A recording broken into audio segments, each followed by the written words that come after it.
Hi, this is a brief short review for what is a brief short book, The Iron Woman by Ted Hughes. I picked this up.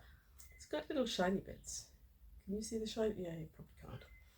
I picked this up at a not all that far distant book haul, and it is quite clearly a kid's book, and I picked it up mainly because Ted Hughes. Ted Hughes is a inspiration. He was the United Kingdom poet laureate since 1983. I think it was 1983. He's an amazing poet.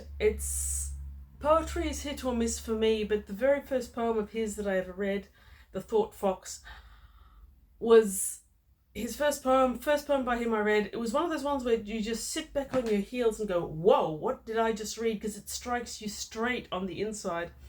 And ever since then, basically, Ted Hughes is someone who's anything that I find I will read.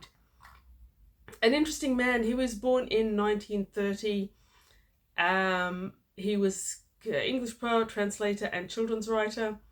Critics frequently rank him, or so Wikipedia tells me, as one of the best poets of his generation. Poet laureate 1984 until his death in 2008, at which he received some other award that I don't really know because I don't know all that much about poetry.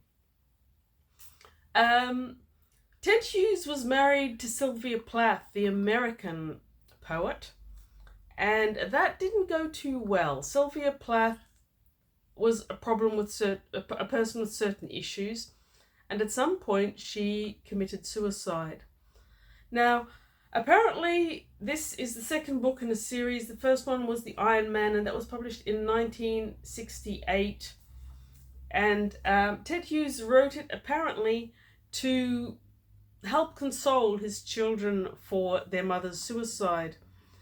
This one wasn't published till the 90s, 1993, so it was considerably later and not quite on the same theme, I gather. I don't think I've ever read or seen The Iron Giant, but now I would like to.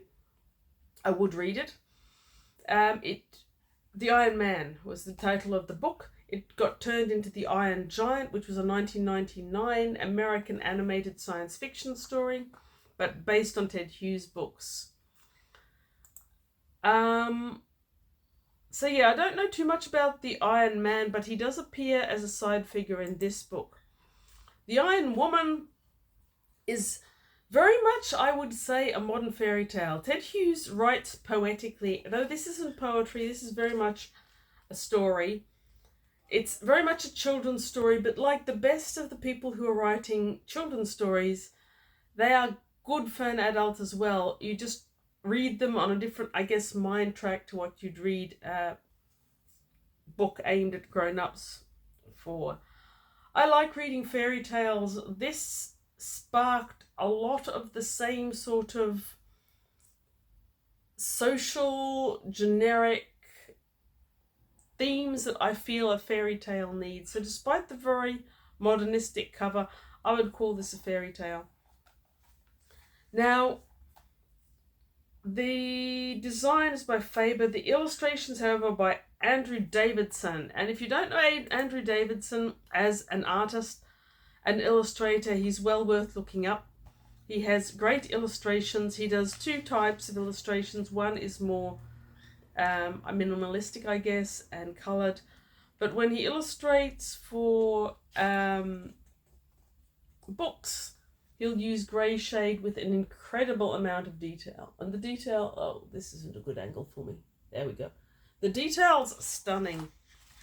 There is one illustration in here that I would happily hang on my wall in a second. This one. So the Iron Woman is basically a fairy tale about pollution. Its main protagonist is a girl called Lucy. She's wandering along the marshes near the small town in, we assume, England, where she lives. Definitely England. No assume. I remember now, England. And she hears this horrible wailing cry, and it's the cry of all the animals that are being poisoned and suffocated and suffering from pollution. And as a result of this cry of the earth, as it were, the Iron Woman emerges to try and stop pollution.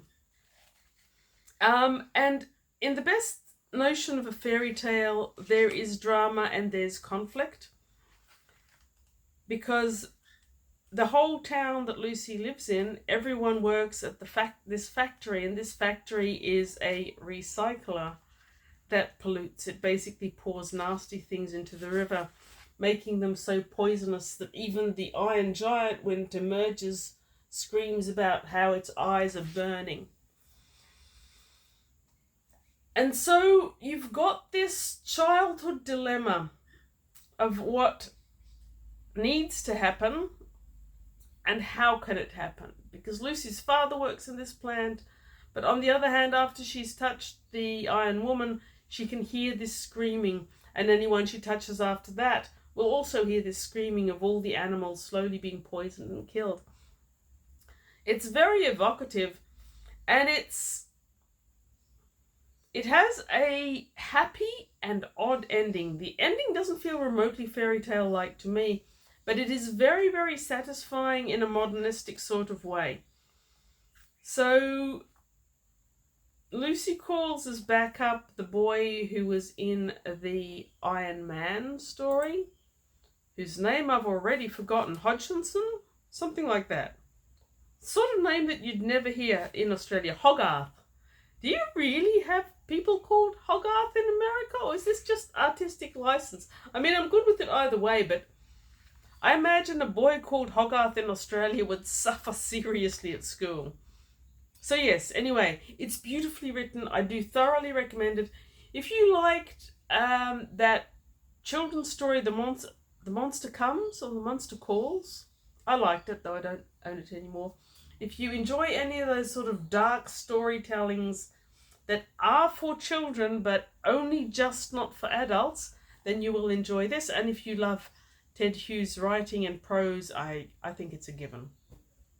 Thank you for watching. Once again, one that is very much not in the science fiction genre, but the next one I promise shall be. I think by the next time I review, I will have finished Dorsai, so that's going to be an interesting review. Thank you for watching if you've watched this far. Thank you for commenting and liking and subscribing and all those other algorithm type things. Have a wonderful day. Read good books. Guarantee you that anything by Ted Hughes that you read is a good book, whether it's your cup of tea or not. But if not, read something else good. See ya.